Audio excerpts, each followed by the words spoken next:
Hello student, welcome to my YouTube channel. पिछली next class में हमने प्लेजेंटा के बारे में डिटेल से डिस्कशन कर लिया था। अब हम बात करते हैं प्लेजेंटा के सर्कुलेशन के बारे में कि प्लेजेंटा में ब्लड सर्कुलेशन किस होता है। तो स्टार्ट करते हैं आज की क्लास।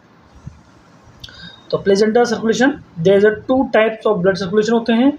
तो ब्लड मतलब प्लेजेंटा में दो टाइप की सर्कुलेशन देखने को मिलेंगे। एक होता है मैटरनल सर्कुलेशन जो कि यूटेरो प्लेजेंटल सर्कुलेशन के नाम से मिलते हैं।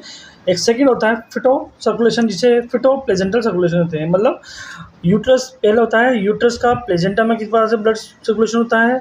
सेकंड नंबर फिटस प्लेजेंटा से बच्चे में किस प्रकार का सर्कुलेशन होता है वो बात करेंगे। तो आज की क्लास में हम बात करते हैं मैटरनल सर्कुलेशन, महिला में या फीमेल में यूट्रस और प्लेजेंटा में सर्कुलेशन किस तरह होता है। ओके, तो इसे हम यूटेरो प्लेजेंटल सर्कुलेशन ही बोलते हैं। It's concern with the circulation of maternal blood through the interval space. मतलब ये कहना जाता है कि इंटरवेल स्पेस जो होता है वो होता है प्लेजेंटा पर। जो माता का जो ब्लड होता है वो ब्लड आता है और इंटरवेल स्पेस में जाता है। ओके, द मेच्योर प्लेजेंटा, जो मेच्योर प्लेजेंटा है वॉल्यूम उसमें 500 ml होता है। मतलब एक प्लेजेंटा में जो ब्लड सर्कुलेशन होता है वो 500 ml होता है। और 350 ml ऑक्यूपाइड इन विलाई, और 350 ml कहाँ पर होता है, विलाई के अंदर। और 150 ml जो ब्लड होता है इंटरविलर स्पेस में होगा। समझ में आया। अब बात करते हैं next.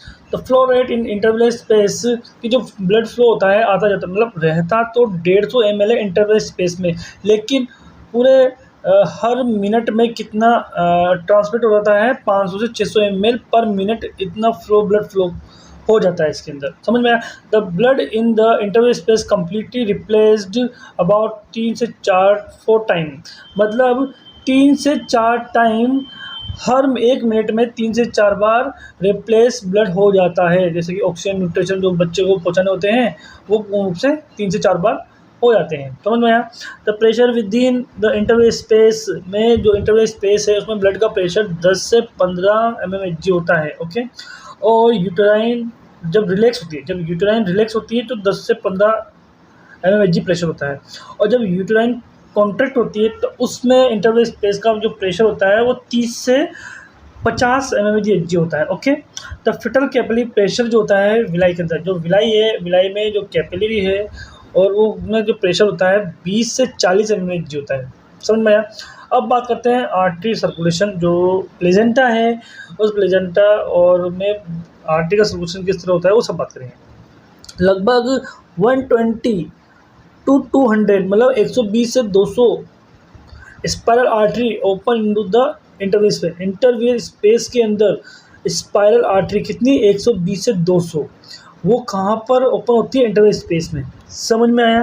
The normally they are cytotrophoblast invasion, invasion होता है पेनिट्रेट करना into the spiral artery. Spiral artery में जितनी भी स्पाइरल आर्टरी वो साइटोट्रोपोब्लास्ट में एंटर होती है initially up to the intradecidual portion.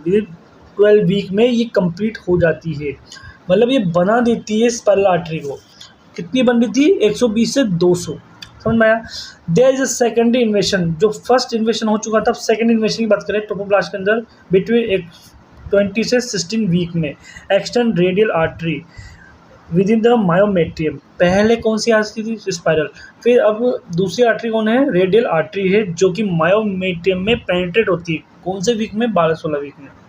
अब स्पाइरल आर्टरी कन्वर्ट हो जाती है लार्ज बोर प्लेजेंटो आर्टरी में, और 120 से लेकर 200 स्पाइरल आर्टरी कन्वर्ट किस में होती है, लार्ज आर्टरी में, जिसका नाम है यूटेरो प्लेजेंटल आर्टरी। समझ में आया। The pressure in the supplying uterine artery is 70 से 80 mmHg होता है इसका प्रेशर, किसका, यूटेराइन आर्टरी का।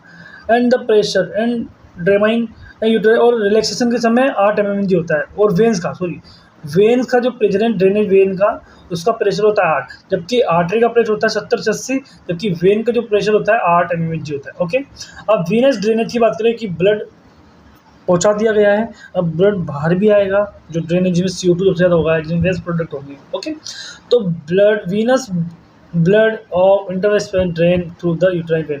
जो भी ब्लड इन इंट्रावीनस स्पेस में है वह ब्लड जो भी डीऑक्सीनेटेड है वो ब्लड आएगा यूटेराइन वेन के अंदर। अब सर्कुलेशन इन इंटरवेस में किस पास सर्कुलेशन है, आर्टेरियल ब्लड इंटर होती है, आर्टरी की जो ब्लड है इंटर होगी स्पेस में, इंटरवेस स्पेस में अंडर द प्रेशर के होगा after reaching the conic villi plate में, और वहाँ पर जाकर ब्लड जो भी ट्रांसमिट करना है, जो एक्सचेंज करना है वो हो जाएगा।